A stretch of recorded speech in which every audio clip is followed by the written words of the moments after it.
Assalamualaikum warahmatullahi wabarakatuh. Perkenalkan, nama saya Rahmatul Hima, mahasiswa Universitas Hasyim Asy'ari semester 3.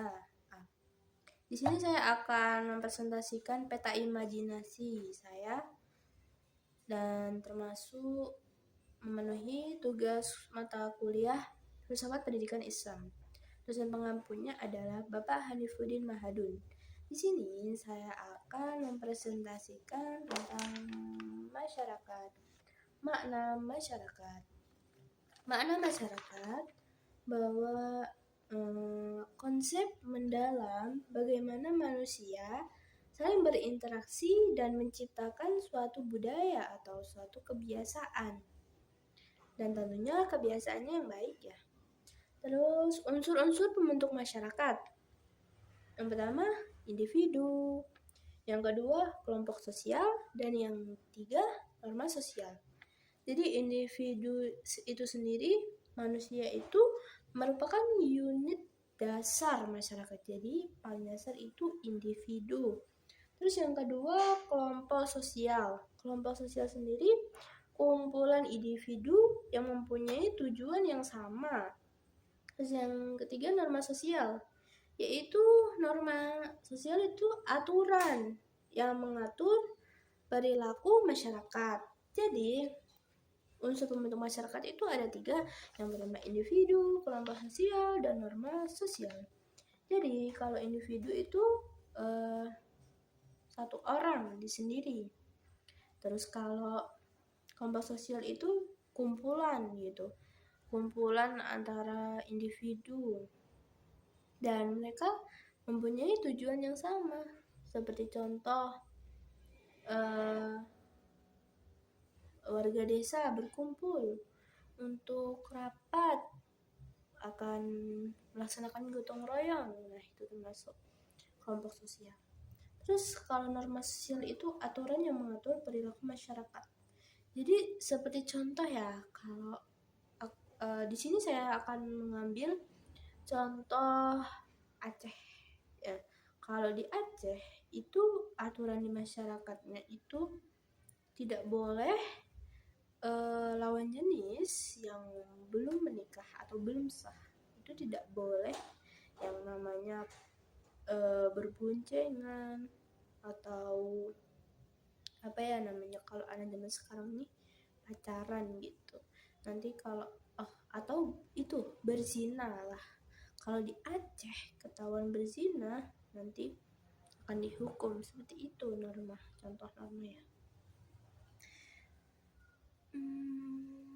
Atau contoh juga misalnya kalau misalnya di kota ya, kalau di kota bepergian di kota tuh harus pakai helm. Nah, harus bawa SIM, harus bawa STNK seperti itu. Nah, itu merupakan aturan. Terus karakter masyarakat Islam. Yang pertama, masyarakat yang beriman. Yang kedua, masyarakat yang berakhlak mulia. Yang ketiga, masyarakat yang bersatu dan bersaudara. Terus yang terakhir, masyarakat yang menjaga nilai kemanusiaan. Jadi yang pertama itu masyarakat yang beriman, maksudnya taat kepada perintah agamanya. Terus kalau berakhlak mulia, jadi maksudnya tuh masyarakat yang mempunyai akhlak yang baik, tidak pernah menggibahi orang, tidak pernah mencaci orang, menghina orang atau bully gitu. Jadi mempunyai akhlak yang baik, suka membantu dan lain sebagainya. Terus masyarakat yang bersatu dan bersaudara. Jadi maksudnya tuh bersatu dan bersaudara masyarakat. Seperti contoh di Indonesia ini, Indonesia itu mempunyai banyak sekali budaya, ras, suku, dan agama. Dan bagaimana caranya semua masyarakat itu harus saling menghormati meskipun berbeda. Dan jadinya itu seperti saudara gitu, bersaudara, bersatu gitu. Terus yang terakhir, masyarakat yang menjaga nilai kemanusiaan. Maksudnya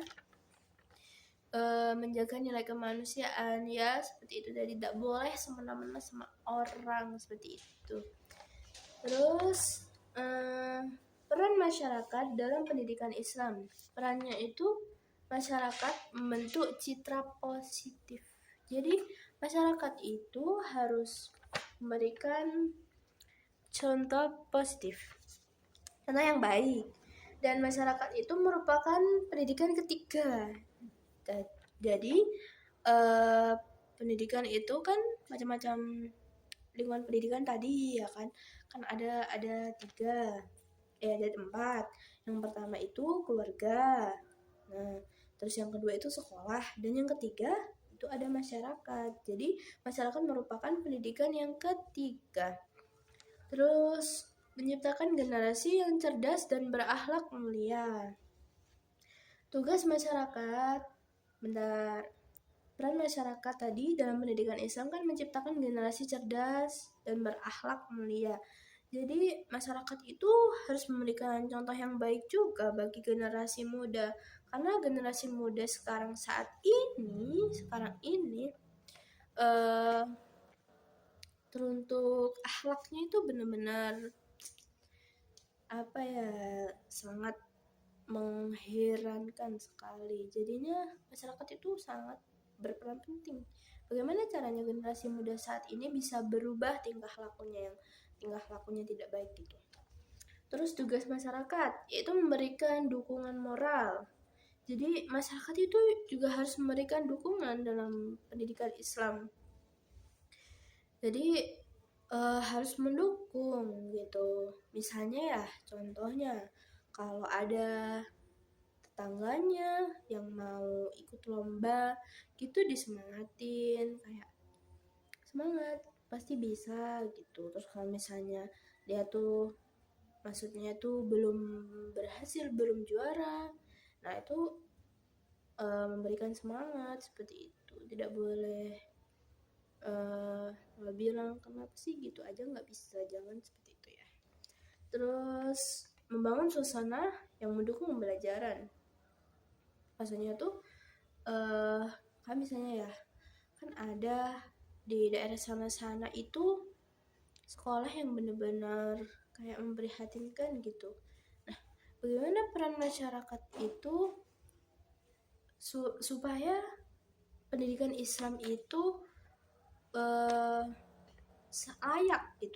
layak untuk seorang siswa belajar gitu. Jadi bagaimana caranya mereka bekerja sama untuk saling bahu membahu untuk bagaimana pendidikan Islam itu pendidikan yang layak seperti itu.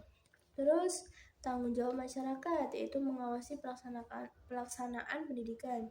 Jadi masyarakat juga mengawasi pelaksanaan pendidikan itu bagaimana, atau contohnya seperti orang tua yang menanyakan kepada anaknya kayak sekolahnya tuh bagaimana, apakah fasilitas yang diberikan layak atau pembelajarannya gimana, seperti itu. Terus menciptakan suasana yang kondusif. Jadi masyarakat itu juga harus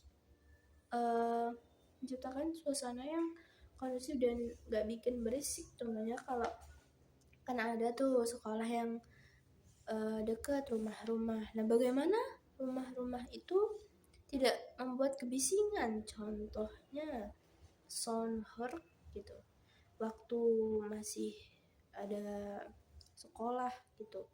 Atau contohnya yang punya sepeda motor yang drone gitu. Nah itu tuh jangan ya. Terus yang terakhir, partisipasi aktif dan menjaga memelihara pendidikan Islam. Jadi masyarakat juga harus berpartisipasi aktif untuk menjaga dan memelihara pendidikan Islam. Dan itulah penjelasan dari saya tentang masyarakat, makna masyarakat dalam pendidikan Islam. Mohon dimaafkan apabila ada kesalahan kata dan banyak kekurangannya, mohon dimaafkan ya. Wabillahi taufiq wal hidayah. Wassalamualaikum warahmatullahi wabarakatuh.